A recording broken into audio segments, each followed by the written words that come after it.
Well, so you've all by now heard the news quite a bit. The world is getting warmer, about 1.1 degrees centigrade over pre-industrial levels. It's strongly correlated with the accumulation of carbon dioxide in the atmosphere. We see it gradually accumulating. Much of that, about half of those annual emissions are absorbed by the oceans and the land, and about half remain in the atmosphere. We see a rise in sea level, increased forest fires, floods in Europe. These are two charts that on the left, New York Times, on the right, Financial Times, showing an increase of hurricanes, worsening landslides in places like Colombia, widespread reporting of flooding, the death of the Great Barrier Reef in Australia, plastic straws stuck up the nose of sea turtles. Your grandchildren have sent you this YouTube video, or your children. And many people warning of the sixth mass extinction. But the good news we've been told is that solar panels and wind turbines can power our high energy civilization without any trouble. And if we all just stopped eating meat, then we would certainly put the planet on a better pathway. So I want to suggest that while there's a lot of truth in what I just said, there's a bit more to the story than what you get from the daily news. So the first thing that almost nobody knows who reads the New York Times or the Wall Street Journal is that global emissions over the last decade were flat. In fact, they slightly declined. This was a revision that was made to emissions calculations. This is a carbon brief analysis, part because there was less land use change, there was less deforestation and more reforestation than they thought. We've actually been reducing our carbon emissions in wealthy nations for many decades. Most European countries saw their carbon emissions peak and start to decline in the 1970s. That's the United Kingdom. Here's France. The United States, our emissions have been declining significantly since 2005. In fact, the US has reduced our carbon emissions so much that we've reduced our emissions more than any other nation in history, by about 22% between 2005 and 2020. 60% of that reduction is just switching from coal to natural gas.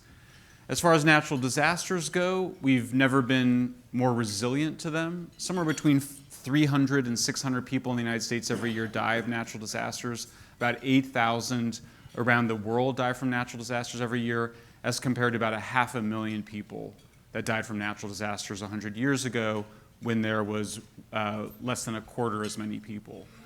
What about hurricanes? Turns out there's been no increase in hurricanes at a global level.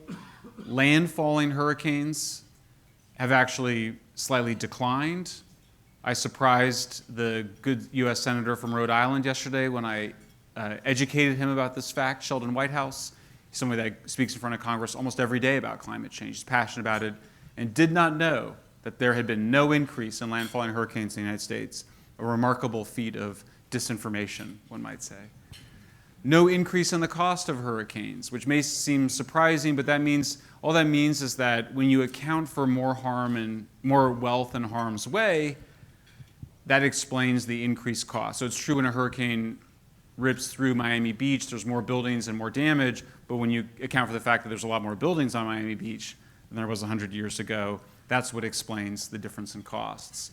In fact, it turns out the cost of natural disasters has been declining everywhere in the world for the last 30 years. So a smaller percentage of GDP is being spent on natural disasters.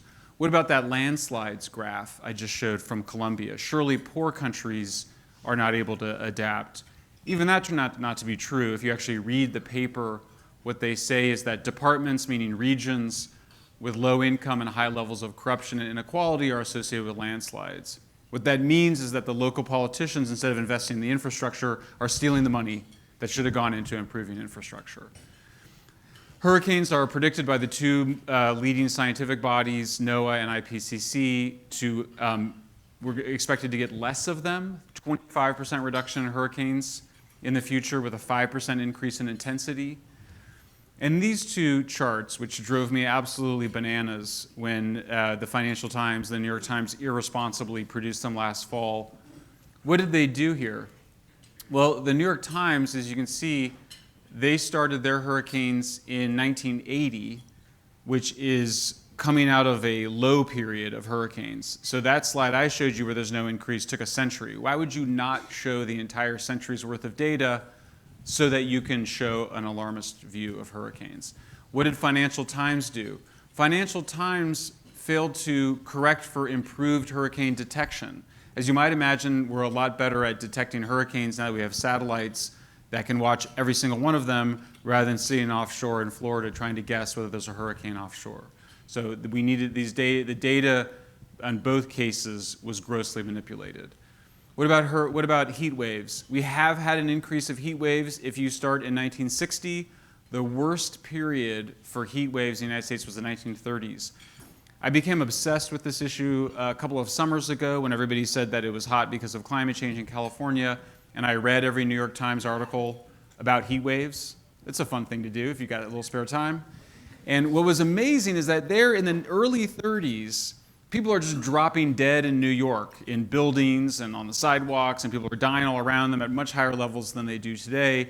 And they're in the middle of the Great Depression, the worst depression that we've had, and the reporters were rather cheery about the whole thing. They were like, well, it's just hot. It's going to get better around here. I mean, we have a lot of reasons for optimism.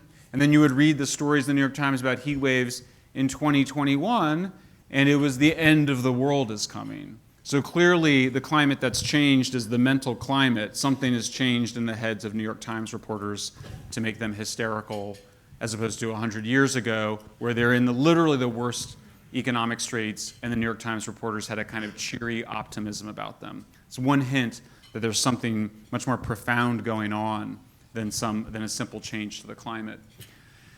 Even with increasing heat waves, you have declining deaths. And so yesterday when I testified in front of the Senate, they wanted to talk about public health and climate change, so I called my testimony Air Conditioners for Humanity. How do we prevent heat deaths? Oh, it's so complicated. How would you do that? You do it with air conditioning. And the good people of sub-Saharan Africa and South Asia need air conditioning in the same way that we do. Not seeing any increase in droughts. You can see this is the drought record in Europe.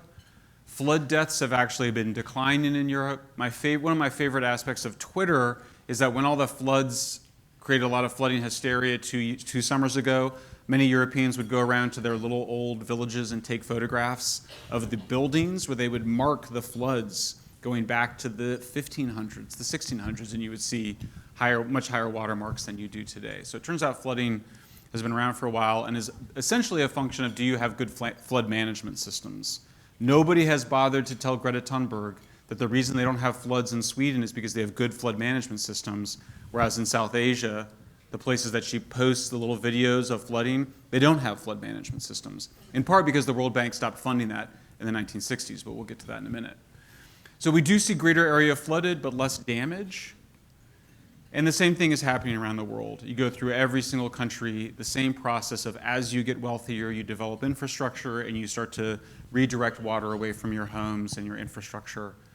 Same thing in Pakistan, which was the subject of much of that flooding hysteria 2 years ago. And overall, there's one source of data, by the way, on natural disasters, which is the MDAT data center in Belgium. And disasters are defined as two things and two things only: deaths and costs. And with deaths from extreme weather going down, and the cost of extreme weather also going down, it means that the number of extreme weather events that get categorized as disasters has gone down. And so that's why we've seen a decline in weather and climate disasters over the last 21 years. What then explains a bigger area flooded? You may remember there's a growing area flooded now than there was. Well, it's because the cities are so much bigger. So you can see the expanded cities on the rivers explain why you would see more flooding there. Sea level rise isn't the impact of climate change I worry the least about, in part because I've been to the Netherlands. If you've been to the Netherlands, you see it's a country that's often below sea level. 1/3 of it is below sea level. Some parts of it's 7 meters below sea level.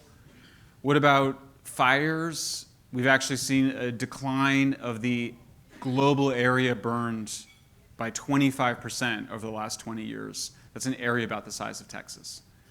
And the way we do it, and maybe all of you know better than we do in California, because of course we don't understand anything about our history.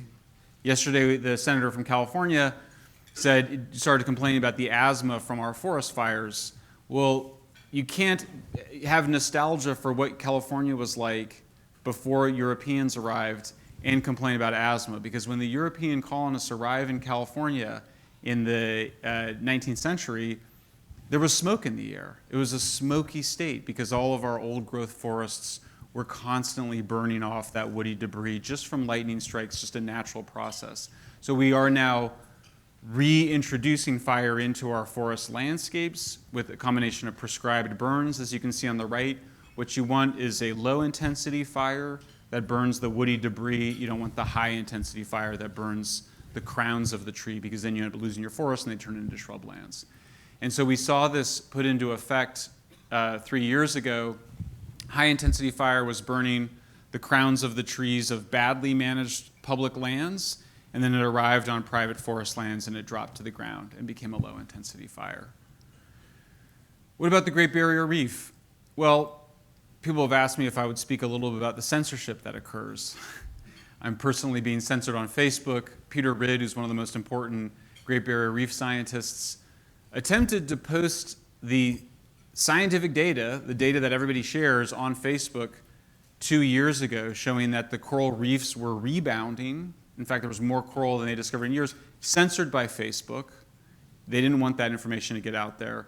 But eventually then it happened a second year in a row, and now we know that the coral reefs are at their highest level in 36 years. Well, we don't know how long, because we've only been studying them, we've only been measuring the coral for 36 years. So it doesn't mean that we should stop worrying about the coral reefs or that we should stop worrying about climate change, but it does mean that we've all been victims of alarmism. What about recycling? Everybody wants to recycle. Turns out that every time you recycle your plastic waste, almost every time, about 9 out of 10 times, it either goes into landfills if we're lucky, or it gets shipped to poor countries where, guess what? It ends up in the oceans. Even Greenpeace has come around on this issue. What about vegetarianism and veganism? As a recovering vegetarian, I can tell you it was a very difficult diet to maintain. I came home from work one day and my wife was making a steak because she was pregnant and her body told her she needed some beef, and that was enough for me. It's not a rational decision, it turns out, whether you're vegetarian or not. Most people that try it abandon it after they graduate from college. It took me another 8 years, so I'm not judging. So all this may sound very reactionary, just to establish my left-wing bona fides, lifelong environmentalist. I had Tim Kaine, who was Hillary's vice president, said to me yesterday, because I was expressing concern for the North Atlantic right whales, of which there's only 340 left, individual North Atlantic right whales, and they're probably going to go extinct if they build a very large industrial wind farm off the East Coast. And he said, well, I've never heard a Republican witness express any concern about whales. I guess Republicans don't care about whales? I didn't know that. I thought Republicans did care about whales. I'm neither a Republican, and I clarified to him that I've cared about whales my entire life, ever since we had the Save the Whales campaign as a boy, led by my father out of the food co-op that we had at home. So this is my background. When I was 17, I went to go and help the Sandinistas and their socialist revolution in Nicaragua. The best part about it was the suffering that I personally had to endure, not having running water, and just experiencing what real poverty is, because I was just a spoiled child like everybody else is. And you could see that it's a drag to have to go fetch your water or fetch your wood every day. And it's not just that it's hard physical labor, it's probably good for the kids to get that physical labor. Don't we wish our own kids had to go do some of that work? It said they can't spend any time in school, they can't get an education, they can't lift themselves up if that's what happens to them. So this was a passion of mine in the 80s and 90s, was to see how people live in the poorest parts of the world. This is in the semi-Amazonian region of Brazil, where I helped the landless workers movement to defend their little plots of land. They engaged in slash and burn agriculture. It's very difficult. Went to Rwanda about 10 years ago, Rwanda in the Congo, and if you decide to read the book that the host gave you, you'll see these stories will animate that book, because I think it's important to describe these issues through stories. And so do they care about nature? They do, actually. People that live near nature, they love nature, but they're also trying to survive, and so you're dealing with trade-offs. And so I've tried to capture some of these stories and bring them back for a rich world audience that has forgotten what it was like for our grandparents and our great-grandparents.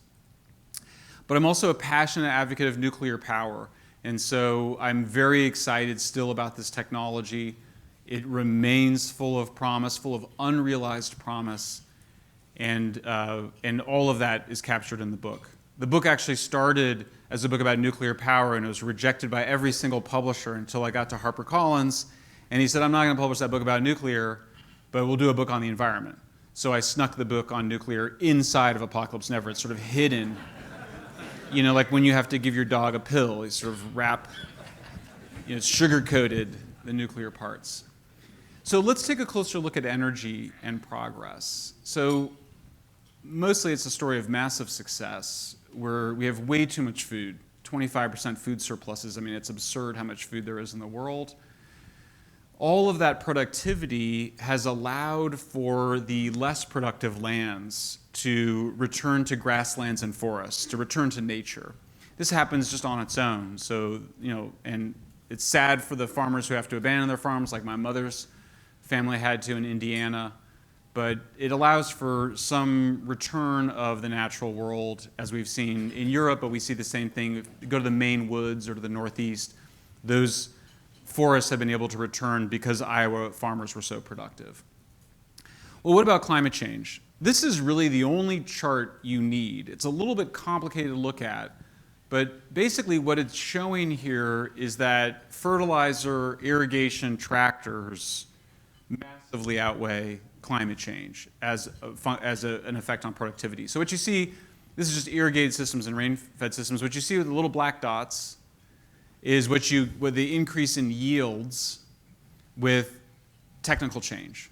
And what you see with the little white dots is what would happen if you had no technical change and you had climate change. So people that are stuck with rain-fed systems only, sub-Saharan Africa, many parts of South Asia, they don't have irrigation.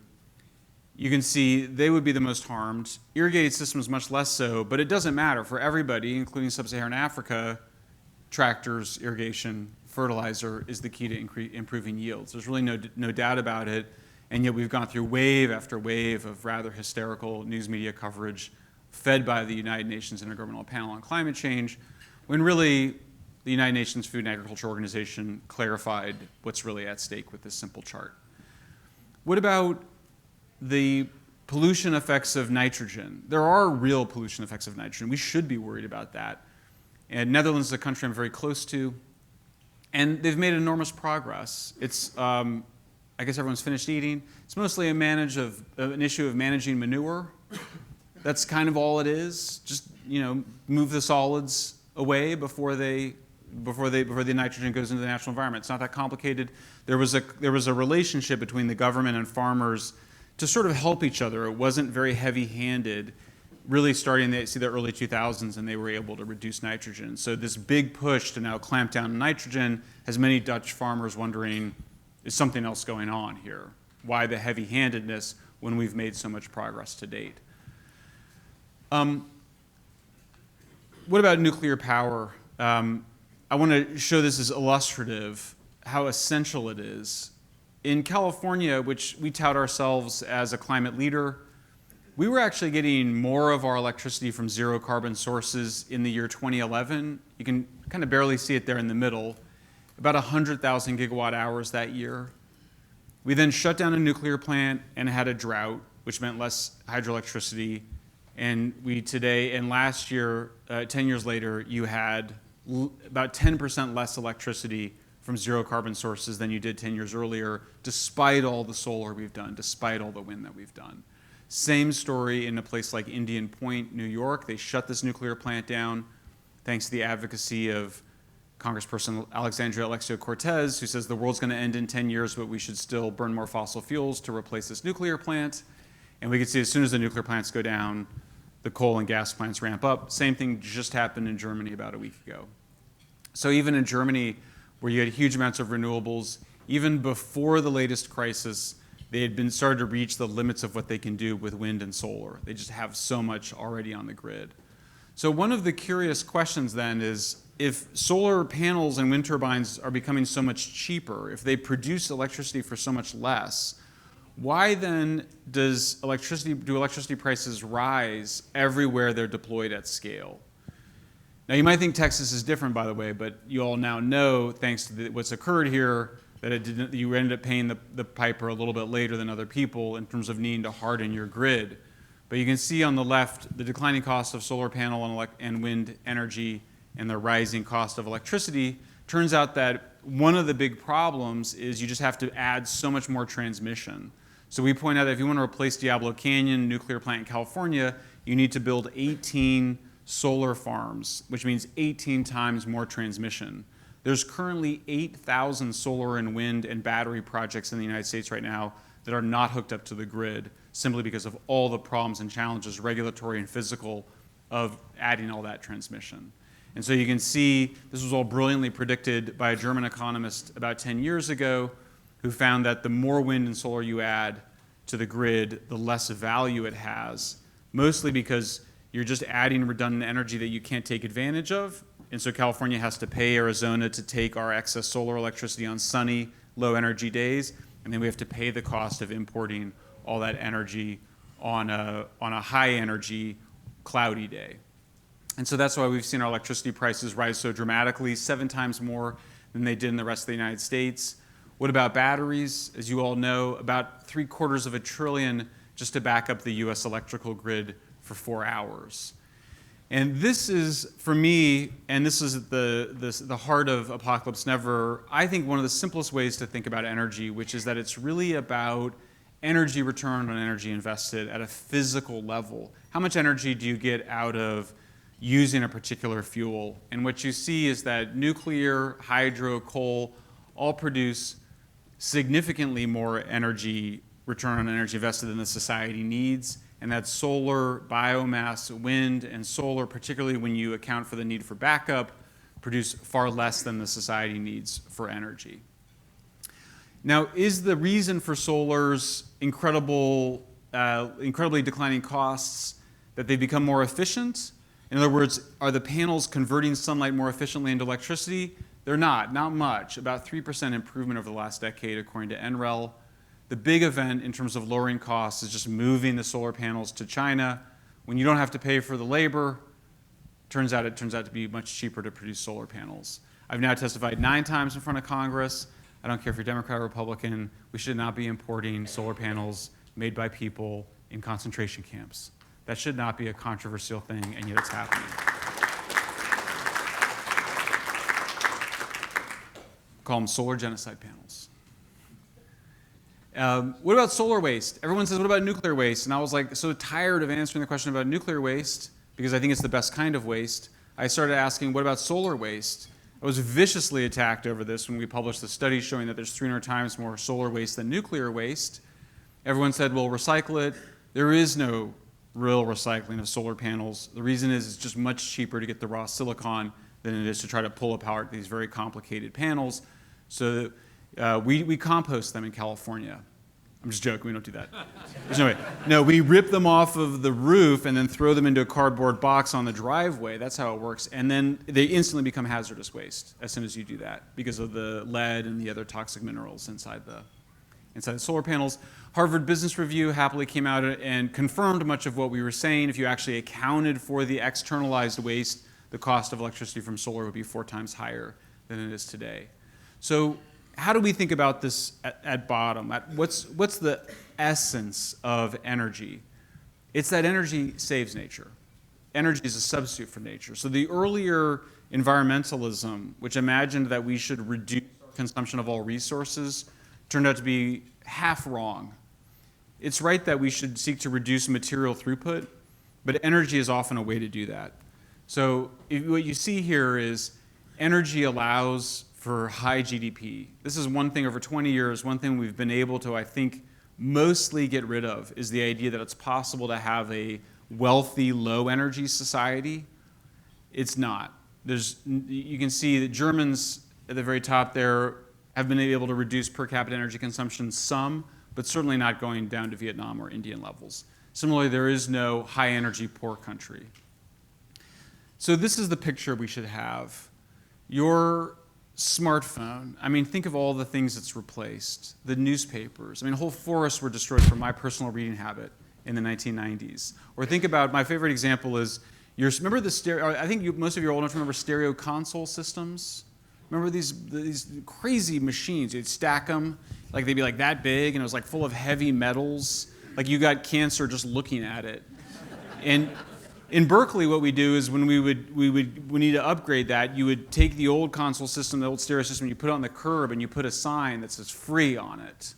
And with this idea that someone would take it, and then it would rain on it for several weeks, and then it would get purified, and then you put it in the trash. But we made ourselves feel better that way, sort of a spiritual ritual for secular people. Now we just have our phones. My wife and I have that little Bluetooth speaker that you all have in your living room. I mean, it's amazing, right? So that's dematerialization. That's made possible, though, by a lot of energy going into the servers and into the making of the iPhone and all the people that it has to sustain. So it's still an energy-intensive process. It's just dematerializing. So that's the right picture to have. You're actually having it in the fuels themselves. So in Apocalypse Never, we go through the specific physical nature of these fuels, wood and dung. When you go visit poor Indian families, you kind of walk in and you're like, wow, there's like dung everywhere. You walk into the courtyard, there's dung drying everywhere, dung everywhere. You've got to have a lot of dung to be able to cook your meal, as opposed to a simple canister of liquefied petroleum gas, right? So it's a dematerializing process just to go, up the energy ladder that way. Or when you interview women in sub-Saharan Africa, they're like, why do you spend any amount of money on a little bit of charcoal to cook with, as opposed to just getting free wood? And they'll say, oh, you can just put a pot of beans on a piece of charcoal and then you can go do something else for an hour. So it's labor saving as well. It's energy transitions are liberating for women and children. And then you get, of course, to the king of energy, uranium. A single Coke can of uranium can provide me with all of the power I need in my entire energy life. So that's the dematerialization of energy. And it's also the reduction of carbon intensity has been going on for this long. We produce less carbon per unit of energy as you go from wood and dung to coal to oil and gas to nuclear. You also reduce the pollutants. I mean, what a success story we don't talk enough about. 83% decline in carbon monoxide, 99% decline in lead, 91% decline in sulfur dioxide. I find I travel a lot around the world. You'll go to a really poor country, it's smoky and polluted, it's hard to take a run in the morning. You go to a middle-income country, it's a little bit dirtier. You go to Sweden or Norway, the air is crystal clean. So it's clearly correlated to prosperity and wealth. So this is what's going on is this energy density issue. To convert sunlight into electricity, you have to spread solar collectors over just a huge amount of land. There's supposedly peer-reviewed studies on this. The easiest thing is you just draw a map in Google Maps. You draw a line on Google Maps around the power plants, and then you just divide by how much energy it produces. And that's how you can get a power density calculation. Every high school student should be required to do this. Same thing so somewhere between 300 to 600, 300 to 800, depending on where you're in the world, more land required for the same amount of electricity from a nuclear plant. This is my concern about moving towards solar, wind, and batteries. They're incredibly material intensive. The International Energy Agency finally had to produce these charts after many years of many of us bombarding them with requests and advocacy that they do this. They manipulated it so that they don't factor in capacity factor. So nuclear plants operate 3 times more during the year. They produce energy 3 times more during the year, about 90% of the time, as opposed to 30% of the time. So it's actually more like an order of magnitude more, 10 to 15 times more materials required for renewables than for nuclear. And a similar story for batteries, oil, and gas. But this is maybe the most compelling slide to members of Congress. There's no way, in my view, we're going to bring all this rare earth and other mining to the United States and begin these huge refineries. They're incredibly dirty and toxic. That's why I don't think that it's on the table that we're going to just shift our dependence from Texas to China, just simply on the materials question alone. What about plastics? one of my favorite moments in Apocalypse Never, there's two subjects I had never worked on before when I wrote the book. One was meat, and the other was plastics. I knew nothing about it. So I read all the New York Times archives again. New York Times before 1990 is actually a pretty good newspaper, it turns out. After 2000, it gets into more trouble. But one of the things we discovered is that the original plastics were all made out of animals. And so many of you may have what we call tortoiseshell glasses or fake tortoiseshell glasses, like the gentleman right here. You have them on your glasses. They're fake. They're made out of a petrochemical byproduct rather than out of hawksbill sea turtles, like the one that had the plastic straw stuck up its nose. As an author, I can't tell you how exciting it is to find a little detail like that. So we hunted that sea turtle to extinction, mostly to be able to make jewelry and glasses and other things. And of course, the most famous example is the tusks from the elephants, which we used for piano keys and billiard balls before we were able to replace it with artificial plastics. So I mentioned before, we don't take care of our waste here. We pretend to recycle it. We send it to poor countries. It ends up in the places that we say we don't want it. Other unintended consequences. You shut down oil and gas production, and we return to coal. And that's what's basically occurred over the last couple of years. You stop allowing pipelines to get built, and natural gas prices go up. So if you want a low-carbon world, you're going to need a lot of natural gas. We saw this in Europe. They had a warm winter, so they escaped the worst consequences that many were anticipating, but already they had been starting to burn trash, even in October of last year, because energy prices had risen so much. Similarly, a return to wood. So anytime you make the fuels up the energy ladder more expensive, people are going to move back down the ladder towards more primitive fuels. So global coal demand was at its highest level in 2022. So if we really cared about climate change, we would understand that Texas offers the key to solving it. Texas and Pennsylvania, we should be shipping much more gas out of the United States and out of Canada. So why did everybody get this issue wrong? This is one of the things that you get to in the last 3 chapters of Apocalypse Never we talk about. It's really money, power, and religion. We see also data manipulation. When I testified before the Senate yesterday, a University of Chicago economist who knows better presented on this research showing much more exaggerated, basically an order of magnitude more deaths from heat in the future than previous estimates. How did he do that? By mixing up scenarios that should not be mixed up. Basically, it would take me like 10 minutes to explain this chart. So I'll just suffice it to say, one of the ways that they manipulate data is they say, we're going to have a high emissions world and everybody will be poor, so they can't afford air conditioning. And that's literally impossible, because if you have a high emissions world, it means people are consuming a lot of energy. So the only way to have a really poor world and high emissions is if people are using all of our money to dig up coal and burn it for no purpose whatsoever. So a lot of data manipulation goes on. Part of the reason I wrote Apocalypse Never is to be able to debunk that in the first 2/3 of the book. Similarly, this economist, someone I've known for 15 years, said that we are not on track for this particular scenario, not on track to keep under 3 degrees, basically. We are on track. We're making great progress. If we expanded our natural gas production, we would be making even more progress. So why is it that everybody got this wrong?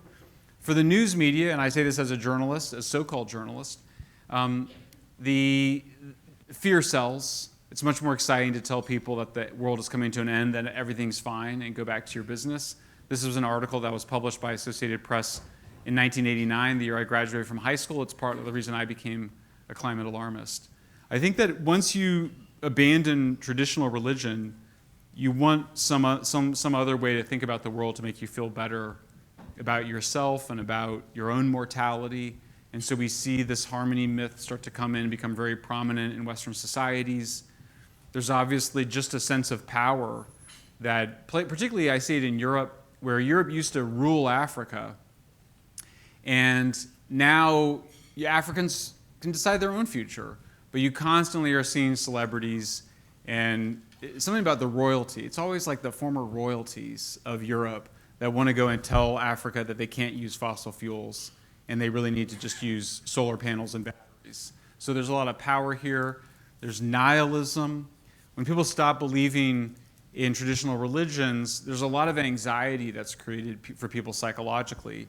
And that's known as nihilism. It's the sense in which your life has no purpose or meaning. When you die, you just become worm food, and that's it. And there's no transcendent moral purpose. And that has been this problem of nihilism that philosophers have wrestled with for a long time. And it leads people to take a very negative and often very civilization-destructive attitude.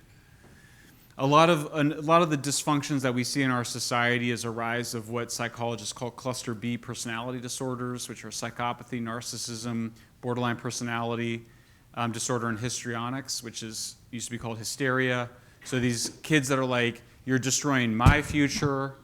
These are all qualities of narcissism. Is a sense of entitlement, a sense of grandiosity, black and white thinking, all or nothing thinking, or me, us versus them thinking. And so that's why we saw these kind of crazy kinds of activism in Europe over the last year.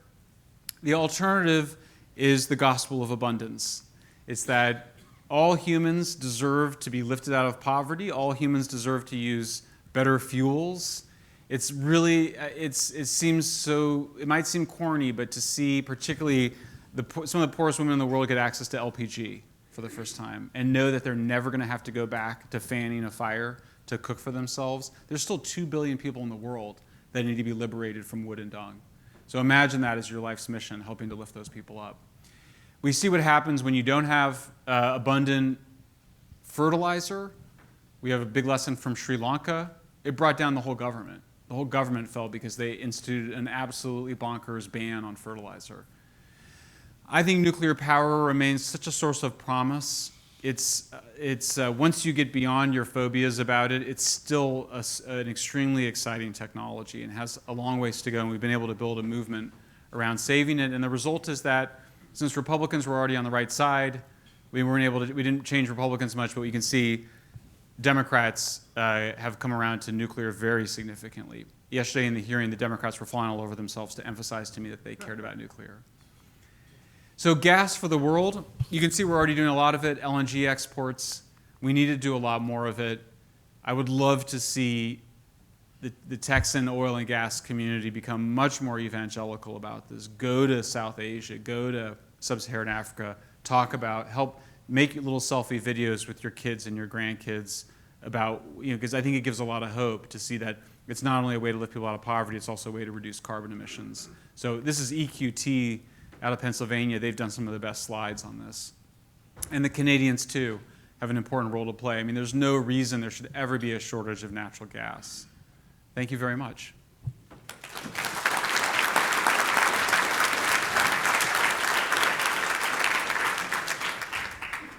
First of all, thank you for your work that you're doing on the policy side. I mean, you have a fascinating, diverse background that is unlike any other in order to be able to talk about these kinds of issues. So I think it comes with great credibility. So thank you for that. But then spending your time, in DC as much as you're probably having to do.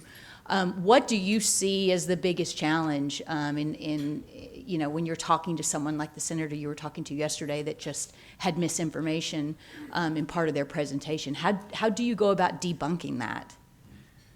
That's a great question. The way that I did it, partly I am able to communicate these ideas, but there's other people that I rely on. So I'm curious, has anybody here ever heard of Roger Pelkey Jr.? He's like, I think one person. I think he is. He's your nuclear fusion guy too. Oh, nice. Roger Pelkey is he's my age. He's a professor at University of Colorado. Has suffered enormously for his research. He did all that work showing that if you account for more costs in harm's way, that there has been no increase of natural disaster costs. Foundational thinker, brilliant. And he's actually in chapter 12, if you make it all the way to chapter 12, or you could skip to chapter 12. He's in there. I point out that actually in 1983, there's a bunch of heroes in the book, but in 1983, so I rely on a lot of people. The short answer is I rely on a lot of people, but Jesse Ausable in 1983 was the staff person that really did the heavy lifting for a National Academies of Science report on climate change. That report basically said climate change is real. We should not want it to get very hot. The hotter it gets, the more damages you get. But the good news is that a natural gas revolution is happening. He was very confident about it. I mean, at the time, he would always talk about the geologists. He thought they were too shy or hiding their light under a bushel, that we knew there was all this gas. George Mitchell, of course, famously believed in it and was able to finally make it happen with the Department of Energy. So for me, I always, whenever I'm doing this work, I always look to see who is, it's often pretty easy to tell who is, I think, getting it right, because they'll have these arguments and then the people they're arguing with actually can't respond. They usually end up just calling them names. You know what I mean? Like you kind of go, well, that guy just called that guy names without responding to his argument. So maybe this is, you can kind of follow it that way. But I was very nervous before this last hearing, because you may know that they've threatened prison against one of my journalistic colleagues, Matt Taibbi, for his House testimony. There's nothing like being threatened with testimony, with prison, to make you alert to danger. So I was a little bit nervous going into this last bit of Senate testimony and prepared quite a bit. So I guess the short answer is, rely on real experts and prepare. Yeah. Okay, great. Here's a question back to agriculture and food productivity. Yes, it has increased, but overall the nutrients have decreased due to over-reliance on synthetic fertilizers. How do you address that and the significance of it? Well, I'm not sure that I agree with that. In other words, you have to remember that we started using fertilizer to replenish soils. And so one of the great cases, the Tennessee Valley Authority, we always think of it as the dams, but they started building dams in order to produce electricity, in order to produce fertilizer, and then those fertilizers were used to benefit the people in the southern regions to replenish depleted soils. So, I mean, there's definitely mismanagement of soil that goes on, but good soil, I mean, look, we do, we do no-till agriculture now, so we made huge improvements. We use much less fertilizer per unit of farming. I showed the Dutch example. So all of these things are manageable, but I don't think the solution is to go back to just using manure. We could only sustain half of the human population if we were only to rely on organic or natural fertilizers, and we saw what happens in Sri Lanka when you move away from it. Okay, here's a more political question. President Carter stopped fuel reprocessing with an executive order. Reagan then reversed it. Having trouble reading this. Okay, now companies won't take the risk because of, I'm assuming, the instability, of the political climate. What do you think you think there's going to be legislation passed to protect companies that might minimize that risk, is how I'm interpreting this. Sure. So this is a question about nuclear energy. So I'm a heretic among environmentalists. I'm pro-nuclear environmentalist, but I'm also a heretic among pro-nuclear environmentalists, and I have a slightly less conventional view. So everybody knows that you can enrich uranium to make nuclear energy. You can put it in a power plant enriched to like 10%. If you enrich it to 90%, then you can make a bomb. And so nuclear has always been a dual-use technology. We've always known that. In fact, we knew it 50 years before we had nuclear. So one of the ways, so there was always this question of how do you control this technology if you give it around the world? Is everybody going to have nuclear weapons? And then that could be a disaster. And there was a lot of multiple motivations. But basically, what the anti-nuclear movement wanted to do was to stop the recycling or reprocessing of used fuel rods, because they felt like if they prevented that technology from spreading, then there would be less risk that civilian nuclear power plants could be used to make nuclear weapons-grade materials. The result is that we have a lot more nuclear waste now than we would have if we had reprocessed.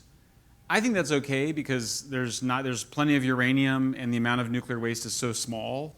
Like all of the used fuel from American civilian reactors can fit on a single football field stacked 50 feet high.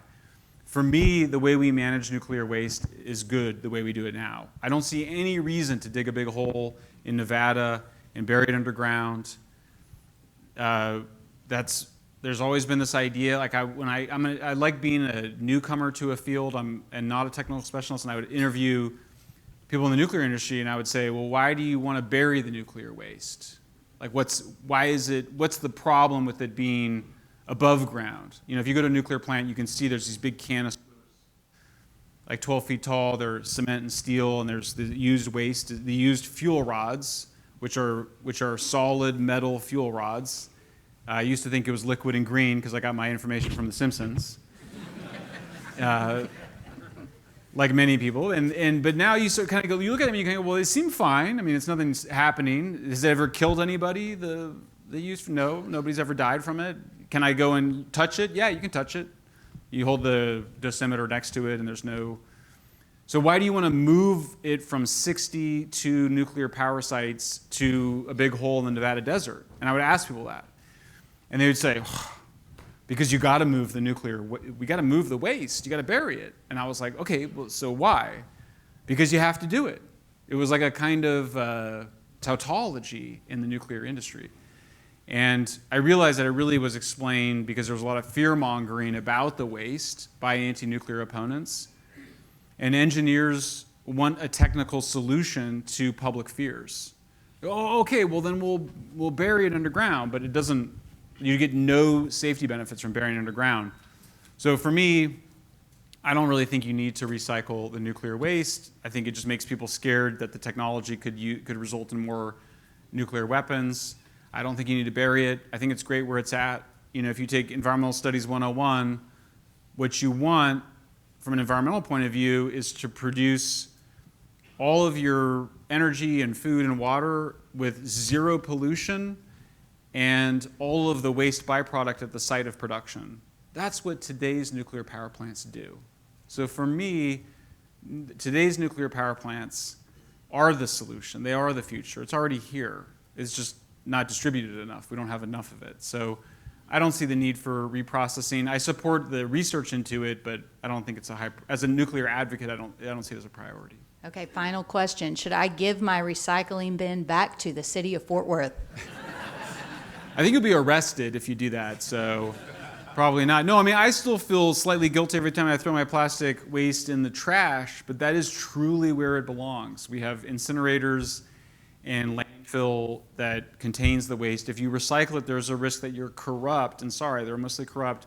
Recycling agency will ship it to a poor country, and it will end up in the oceans. So if you want to make sure it doesn't go in the ocean, put it in the trash. But you better not give your recycling bin back because you might get in trouble. So, thanks very much. Thank you.